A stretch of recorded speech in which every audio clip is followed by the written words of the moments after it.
अस्सलाम वालेकुम friends, dairy farming in Pakistan YouTube channel पे आपको खुशामदीद कहते हैं। कैसे हैं आप सब? ठीक हैं? उम्मीद करता हूँ कि अल्लाह के फजल व करम से आप सब खैरियत से होंगे। और वीडियो पे जाने से पहले आप दोस्तों से गुजारिश है कि हमारे इस चैनल को सब्सक्राइब और बेल के बटन को प्रेस करना बिल्कुल भी मत भूलें। ये बार बार आपसे कहना पड़ता है, आप वीडियो देख लेते हैं लेकिन चैनल को सब्सक्राइब नहीं करते, तो आपसे गुजारिश है कि सब्सक्राइब कर लिया करें ताकि हमारी न्यू आने वाली वीडियो की नोटिफिकेशन आप तक बआसानी पहुंच सके। तो आज की जो हमारी वीडियो है वो है जानवरों को हीट में लाने का देसी नुस्खा।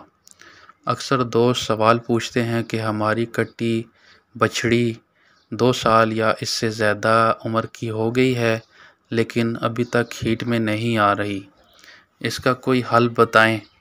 तो आज की वीडियो इसी मौजू पर बनाई गई है। इस वीडियो में आपको एक बेहतरीन और आज़मूदा देसी नुस्खा बताया जाएगा जो कि बहुत आसान है और सस्ता भी, और इंशाल्लाह इस नुस्खे से आपका जानवर हीट में भी आ जाएगा। सबसे पहले इस नुस्खे में इस्तेमाल होने वाले अज्जा नोट कर लें। इस नुस्खे के लिए आपको जायफल 2 से 3 अदद दरकार होंगे। इसके अलावा 1 पीस गुड़ और 1 या 2 आटे के पेड़े। अब इस नुस्खे को तैयार करने का तरीका भी नोट कर लें। सबसे पहले आप जायफल को किसी प्लास या चिमटे से पकड़कर आग में गर्म कर लेंगे। गर्म करने के बाद इसे किसी कपड़े में लपेटकर किसी हथौड़ी या पत्थर से कूटकर बारीक कर लें और फिर इस पीसी हुई जायफल को आटे के पेड़े में रखकर ऊपर पिसा हुआ गुड़ डाल दें और आटे के पेड़े को बंद कर दें ताकि जायफल और गुड़ आटे के पेड़े के अंदर छुप जाएं और बाहर ना गिरें। इसके बाद थोड़ा सा गुड़ आटे के पेड़े के ऊपर भी लगा दें ताकि जायफल की स्मेल की वजह से जानवर मुंह से बाहर ना निकाल दे। अगर जानवर बड़ी जिसामत का मालिक है यानी भारी भरकम है तो उसे इसी तरीके से 3 अदद जायफल खिलाने हैं, और अगर कट्टी या बछड़ी छोटी जिसामत रखती है तो जायफल के 2 दाने ही काफ़ी हैं। अगर आपके जानवर में अंदरूनी तौर पर कोई पेचीदा मसला नहीं यानी इसके यूट्रस में किसी भी तरह का इन्फेक्शन नहीं है और इसके जिनसी अज़ा की ग्रोथ प्रॉपर तरीके से मुकम्मल हो चुकी है, तो ये नुस्खा आपने 6 से 7 दिन इस्तेमाल करवाना है। इंशाल्लाह आपका जानवर हीट में आ जाएगा।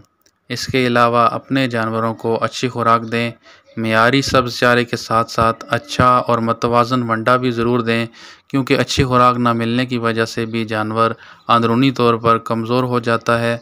बाज़ औक़ात जानवर देखने में तो सेहतमंद दिखाई देता है लेकिन अच्छी खुराक ना मिलने के बायस और जिस्मानी लिहाज से ग़िज़ाई ज़रूरियात सही तरह पूरी ना होने की वजह से अंदरूनी तौर पर बहुत से मसाइल और कमज़ोरियों का शिकार हो जाता है।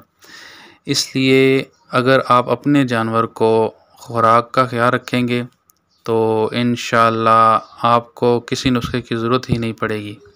इसके अलावा आपके फार्म पर जवान और सेहतमंद नर यानी बैल या सांड का होना भी ज़रूरी है।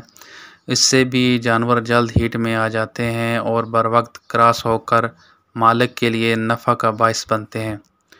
अक्सर ऐसा होता है कि आपके पास जब बुल या सांड नहीं होता तो अक्सर लोगों को तो गाय की या भैंस की हीट का पता ही नहीं चलता, तो ये कुदरती अमल होता है।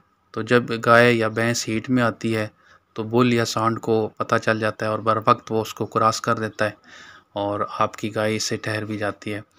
तो ये थी आज की हमारी वीडियो। तो मिलते हैं फिर किसी नई वीडियो के साथ, तब तक के लिए अपना ख्याल रखिएगा। अल्लाह हाफिज़।